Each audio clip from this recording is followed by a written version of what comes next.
Hello, my queens. This is The Sit Down, and I'm here with Tony winner, Grammy winner, and Emmy winner, all-around superstar and sweetheart, Ben Platt. Hello. Hi. Listen, everyone doesn't get that cheer sound, by the way. Oh, my goodness. That's all you. Wow. That's all you. Wow. I'm so excited about your new album. Thanks. But I wanted to start talking about Dear Evan Hansen. Sure. Because it introduced you to people in a whole new way. 100%. It was also very demanding. Like, was 8 performances a week? Yes, so eight performances a week. Obviously, super vocally challenging. As people know now from the album and stuff. And yeah, it just sort of took me to different lengths as a human being that I'd never been to, like kind of emotionally and physically and all of that. And so I think kind of making this original album right after that and having stuffed my pockets with experiences that I actually wanted to kind of write about and feelings that I wanted to write about was kind of a beautiful timing. Right, and that's what I wanted to ask you, because you wrote and co-wrote like all 12 songs on the album. Yes, and I know like when you're in the lead in a Broadway show, it's almost like you're a monk, like you're kind of by yourself. 100%. So it does feel like you kind of stored up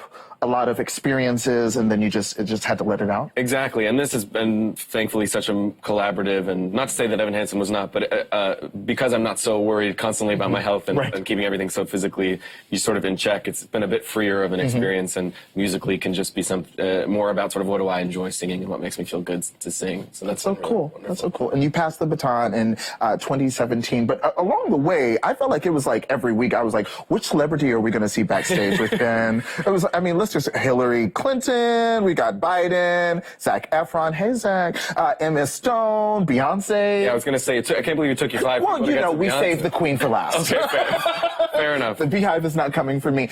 Did you have just a favorite moment? I'm not going to make you choose between all of these. Sure. I mean, it's, probably, I mean, I often talk about Beyonce because obviously she's the #1, but because you mentioned Hillary, that was very special, particularly because it was not too far after we were all very disappointed that things didn't go our way. And so it just was a nice opportunity to say to her, like, thank you for everything and for, being this kind of beacon for all of us that are sort of panicking in this current time. And she couldn't have been lovelier and more normal and down to earth and sweet and funny. And that's awesome. Great. That's awesome. Well, let's talk more about Sing For Me Instead, which also is a sexy title. I want to say.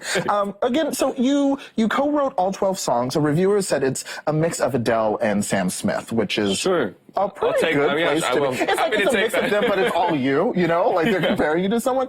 But you're very personal in the album. You're talking about relationships.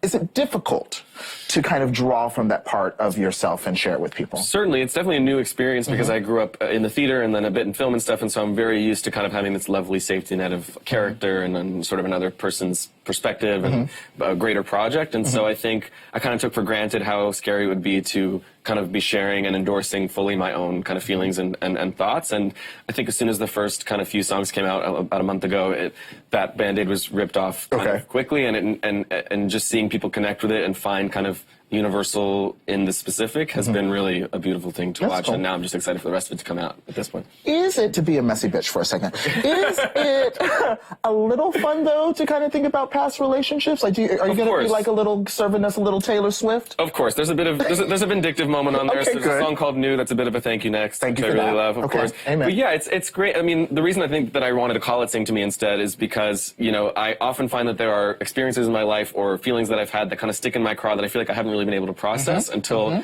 I figure out a way to put them into music or to sing about them. And so, that's kind of been the best part of the whole experience. And so there is a certain amount of fun and enjoyment in that sort of satisfaction of feeling like I did get to express something I wasn't able to just by kind of talking about it. Like it was something kind of worth singing about. And hopefully people feel like they can commiserate with that too. I believe it. When I'm working on poems, sometimes I will have a phrase or a title or a word in my notebook for years before the poem happens. Is it like that with songs? You have lyrics like that? Totally. You kind of pick up phrases and things and sort of little conceptual, like I was on the way home from Disneyland randomly with a fellow that I was seeing at the time, and just this idea of grow as we go kind of popped into my mind, this phrase of, because I was thinking about the fact that we were having a lot of sort of tribulations as far as like we both wanted to kind of grow personally and kind of find ourselves with our own space, but also we're not looking to break up because we really liked each other very much. And so I was just in the front seat driving home thinking about all the rides and stuff we've been on, and that phrase kind of popped into my mind, and I was like, that's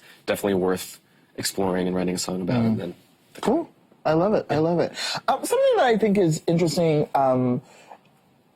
seeing the way your album is covered in your singles, and seeing headlines like Ben Platt comes out in music, and this happens a lot. It happened with Sam Smith. We see this, it's exhausting. Yes, a little bit. A little bit. Because we know, queer people, we come out every day in different ways, and it's frustrating to be framed. So I just wanted to ask you, how are you doing? How are you navigating all of this? That's very nice of you to ask. I was really happy that was sort of part of this journey and part of this narrative, and I really hope that we are edging towards a time where it can be an assumed part of reality, and like you said, does not need to be this sort of announcement and can just sort of be part of who you are. And I guess that, the sort of announcement of it all has been really beautifully innocuous, and there's been nothing unexpected, because I have theoretically been out to everyone in my life personally since I was a little kid, since I was 12, 13. Okay. But I think what I'm trying to always be conscious of is not letting that sort of exclude people who aren't in the queer community from connecting to the music, and from the music kind of being the focus and the art being the focus, and allowing my identity and my queer identity to enhance that and make it more specific and thus more universal, rather than sort of suggest that it's only for people that are also queer. So I've loved seeing the queer response and seeing especially young people who love to see the representation, particularly in the videos, and that's that's such a beautiful part of this experience. But I also really love the fact that there was this sort of second wedding that someone posted that they used "Ease My Mind" as the song to walk down the aisle. That's beautiful. And it's a beautiful woman, and I love the idea that there's a way in for everyone. But I'm also very happy to be representing. That's good, and it feels like I would like to think that it's getting easier for sure for people in music to do years and years, and Troye Sivan and you and Sam, was there ever a conversation about pronouns in your songs?